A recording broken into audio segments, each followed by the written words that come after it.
everyone. Today we will witness a constructive and healthy debate on the causes of criminal behavior. Scientists and psychologists have been debating the causes of criminal behavior in individuals for the past 300 years. Many studies and research papers have been conducted to determine the real or at least the predominant causes behind such a behavior. My team members and I are attempting to arrive at a conclusive result that criminal behavior is mainly caused by influences of an adverse environment and conditions. We shall prove to our argument that criminals are not born criminals, they are made ones. Thank you.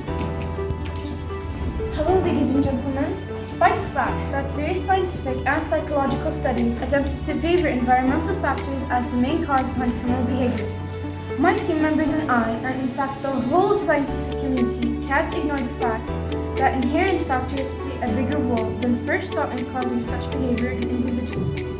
It's evident that environmental conditions have an influence, but our team shall introduce compelling evidence and irrefutable scientific facts that genetics play a predominant role in causing criminal behavior. Thank you. To start with, we can come to the state that adverse conditions while growing up cause criminal behavior. These conditions include negative social environment, poverty, parental neglect, and peer pressure. This has been a known fact for a very long time. The Greek philosopher Aristotle said that poverty is the parent of resolution and crime. Support that social statistics show that 60% of American criminals will face a poor, under peer pressure, or lack parental guidance. I have to disagree with you, Zach. In my opinion, not all kids give in to peer pressure. Some are stronger than that. But children are so vulnerable to peer pressure in most cases. On the contrary, at a young age, kids are influenced by everyone around them, and with no proper role model to help them choose right from wrong, they can easily choose wrong. As mentioned earlier in our introduction, some people are naturally evil. This is sometimes caused by a mutation that they get from their parents.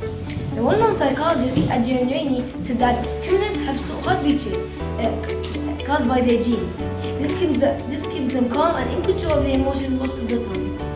I totally agree with you, Yasin. Vegan is an example of this. He always managed to take rational rather than emotional decisions in difficult situations. But let's not forget, this is not the case all the time. We can see that some criminals are violent, aggressive, and nervous. This is a good example of that. Again, studies have shown that nervous and aggressive criminals are not usually hardcore criminals. While mainstream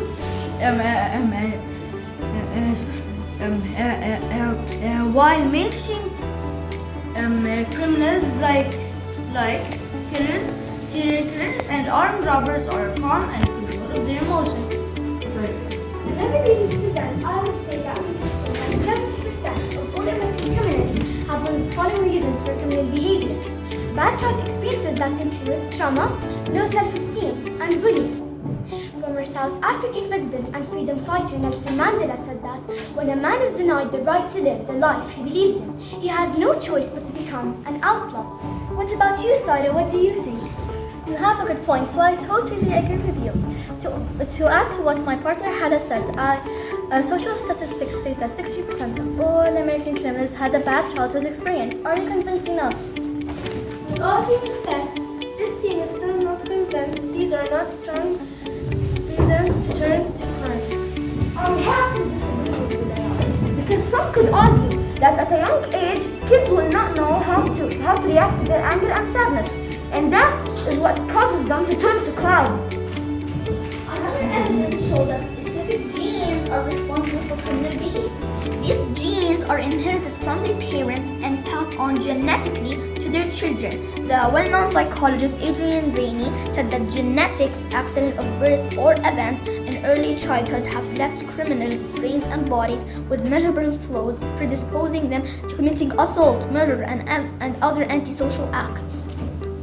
A well-documented study by South Carolina University showed that 20% of children whose biological fathers were criminals were found to have criminal convictions. 13.5% of those born non-criminal fathers did. To add to what my team members said, an example of this could be a character in the novel that we are reading, Oliver Twist. This is Noah Claypot. He turned out straight because of his drunken father who was discharged from the army.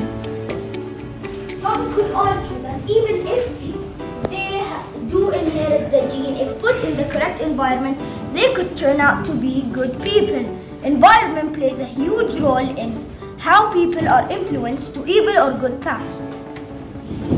I have to disagree with you, Adam. It's very difficult to change the way a person acts, especially if the change is in something genetic. Last but not least, we strongly believe that nurture and nature have an influence on the individual's social behavior, be it good or bad. As we have seen from our argument and pieces of evidence throughout this debate, both genetic and environmental factors play an important role in a person's criminal or antisocial behaviors. However, the evidence we have presented is inclined to support that environmental conditions and social circumstances play the biggest part in formulating negative or positive social behavior of individuals, and that this conclusion has been supported by many research studies conducted by establishments of scientific good standing and subject matter experts. Thank you.